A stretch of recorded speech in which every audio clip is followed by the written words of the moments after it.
જય શ્રી કૃષ્ણ મહાદેવ ઓમ નમઃ શિવાય।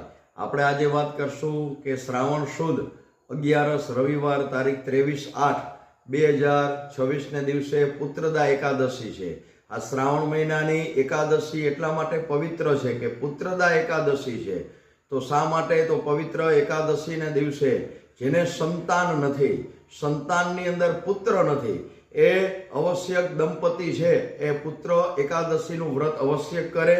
સવારે ઠાકોરજીની લક્ષ્મીનારાયણ ભગવાનની પૂજા અર્ચના કરવાની 16उपचार, ત્યાર પછી વિષ્ણુ સહસ્ત્રનો પાઠ કરવો અને જ્યારે ગોપાલ સંતાન મંત્ર છે એ 21 વખત એનો પાઠ કરવો। આ કરવાથી સંતાનની પ્રાપ્તિ થાય છે અને એકાદશીનું વ્રત છે એ અવશ્ય કરવું જોઈએ। તે દિવસે દાનનો પણ ખૂબ જ મહિમા છે અને ગાયને ઘાસ આપવું, ત્યાર પછી યથાશક્તિ દાન પુણ્ય અવશ્ય કરવું જોઈએ, જેથી કરી અને ઠાકોરજી છે એ આપણા ઉપર, આપણા પરિવાર ઉપર પ્રસન્ન થાય છે। બીજું કે પુત્રદા એકાદશી દરેકે રહેવી જોઈએ, ઉપવાસ કરવો જોઈએ અને આ એકાદશીનું એટલું બધું મહત્વ છે કે આપણા સંતાનનું ભગવાન છે ને એ કાયમને માટે રક્ષણ કરે છે। જો આ વિડીયો ગમ્યો હોય તો લાઈક કરજો, શેર કરજો, ફોલો કરજો, સબસ્ક્રાઇબ કરજો।